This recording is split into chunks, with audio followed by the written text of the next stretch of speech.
Hey everybody, it's Jason Blaha here, and now that my two obligatory informative videos are done for the day, it's time to talk about current events in the online fitness community, and I apologize to you guys.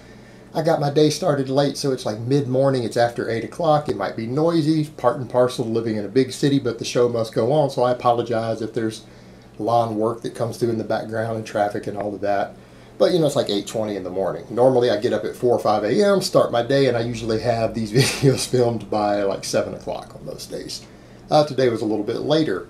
So let me put on my +5 hat of weaponsmithing, work on skilling on my crafting a little bit, and let's talk about this. All right guys, let's talk about Ashy binds. And this is we're gonna go somewhere with this, because this is gonna show you why sometimes we do not need to listen. We do not need to listen to fitness celebrities sometimes, and sometimes some of these people who've built massive followings come up with the most ignorant crap, not based on science, to keep selling their products and ideas. So let's quote Ashy here. By cutting the majority of carbohydrates and sugar from your diet, because you know sugar and carbohydrates aren't both carbohydrates, we shut down your body's Krebs cycle and force your body into burning its own fat to survive. What? You body literally turns into a fat burning furnace. This means you not only lose weight quickly, but your energy levels will be better than ever before. So many false statements in there. So many false statements. First of all, if your Krebs cycle shuts down, she called it Krebs. Yeah, if your Krebs cycle shuts down, you die. Like, you die instantaneously. So I don't know where she came from that, but also talking about shutting down one of your energy cycles gives you energy. Not really the case. Not really the case at all. The only people who feel more energetic on ketogenic diets are maybe people who have major blood sugar issues from some insulin resistance starting, which is fixable without cutting your carbs. But kind of here's the problem we come into. She talks about, you know, by cutting these things out, your body is forced to burn its own fat to survive. Well, the problem is that she promotes ketogenic diets.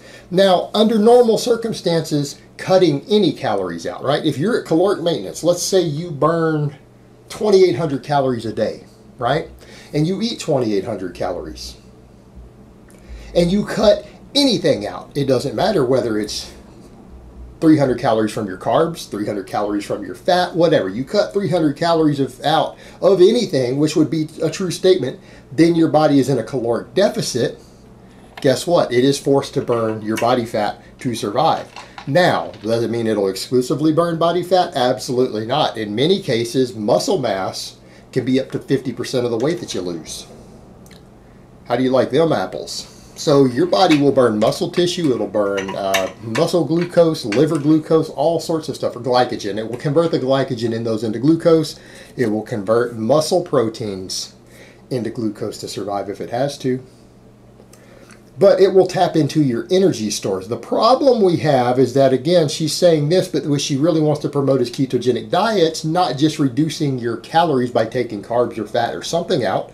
The effect is going to be more or less the same. But here's the problem we run into. She sells ketogenic diet meal plans. Well, here is the other problem. When you remove carbohydrates and you have fat as a fuel source, what happens? Your body burns more fat, right?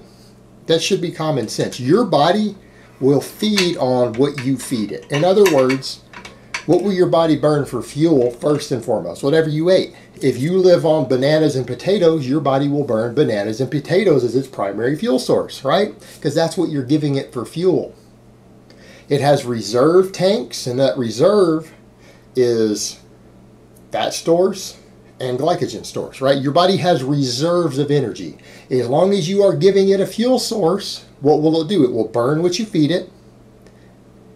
And when it can no longer burn just what you feed it, it will start tapping into its reserves. And if you eat more, guess what it does? It stores surplus. If you give your body more fuel than it needs, it will find ways to store that excess fuel, either in the form of body fat or glycogen stores. And that will be largely dependent even upon what you eat.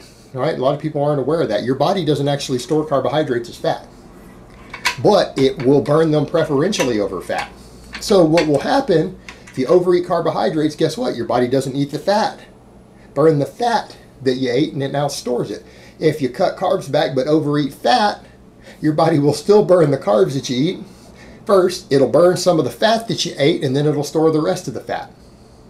So it's still an energy in, energy out equation. Just because your body is burning something as a fuel source by what you eat doesn't necessarily impact what happens after.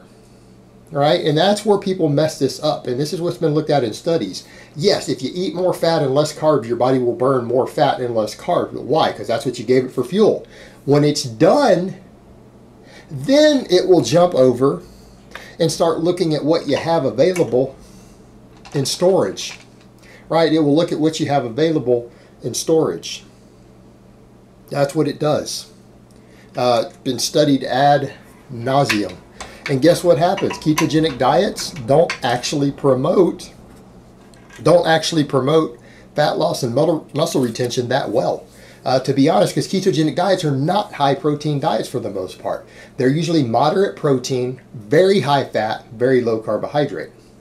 What you actually find is that muscle retention, usually your protein intake is the #1 thing that preserves muscle tissue. Carbohydrate being the second most important thing, and then dietary fat not making that big of a difference in terms of retaining muscle mass. But at the end of the day, you have to follow a diet that you can handle from a satiety perspective, a palatability perspective, an adherence perspective.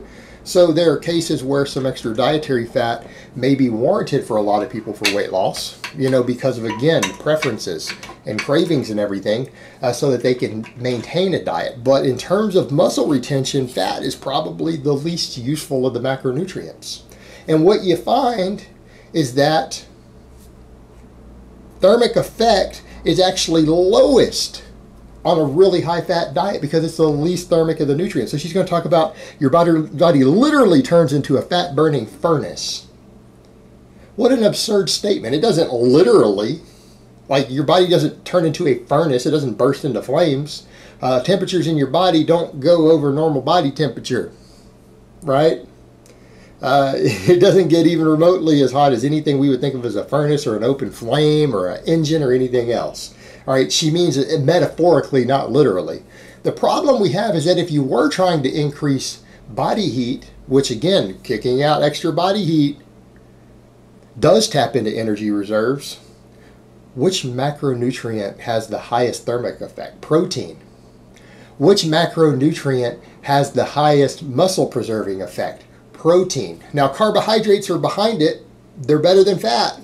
They're in between the two, right? But protein is the most muscle preserving. It has the highest thermic effect. You have to burn almost 1/3 of the calories in protein just to break it down for fuel, and that usually comes from external sources because you can't use the protein you're breaking down as its own fuel source. It needs external fuel, and that creates a thermic effect, right? So you have a thermic effect already from eating protein that's higher than carbohydrates and then higher than fat. Has almost zero thermic effect like that. Carbs have a little bit depending on the carb source, and protein is the highest by far.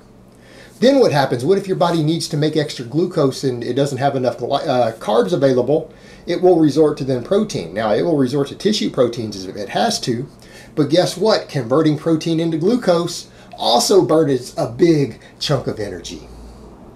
So protein has the closest effect of anything related to what you would think of as increasing thermic effect in the body and energy output, right? By far, and fat being the lowest. And it's hilarious when people start talking about thermic effect and turning your body into a fat burning furnace and they talk about eating dietary fat. That's the last thing you would want to eat a lot of to cause that to happen. The reason people lose weight on ketogenic diets is because they create nausea that makes you less hungry and you have less food variety. The people who are successful on ketogenic diets are the ones that eat the lowest variety of food.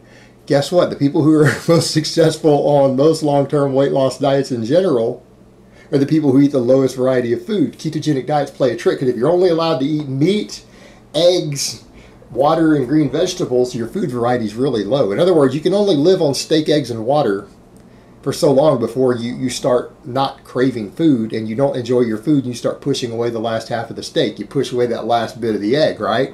That's how it works. And it's effective for that, for appetite control. But in terms of actual thermic effect, in terms of muscle preserving effect, in terms of energy output, ketogenic diets are actually the worst diet for this.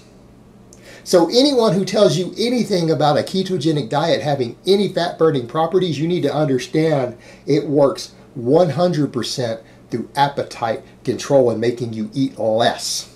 That has been proven repeatedly, but the people who love these diets and who sell them don't want to admit that that's the case. It works just by blunting your appetite. That's it.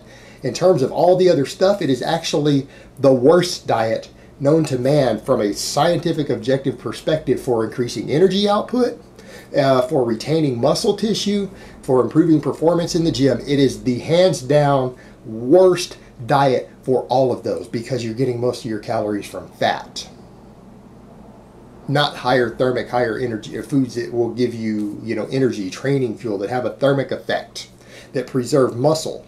Fat doesn't do these things very well.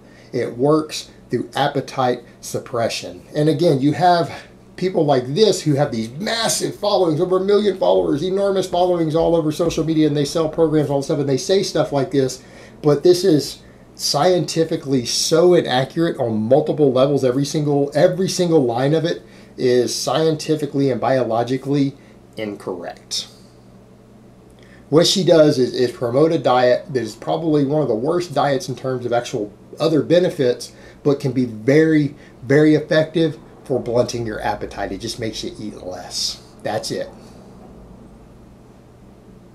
All right, guys, but that's really all I have to say on that today. I hope it's been informative, and I will talk to you guys next time.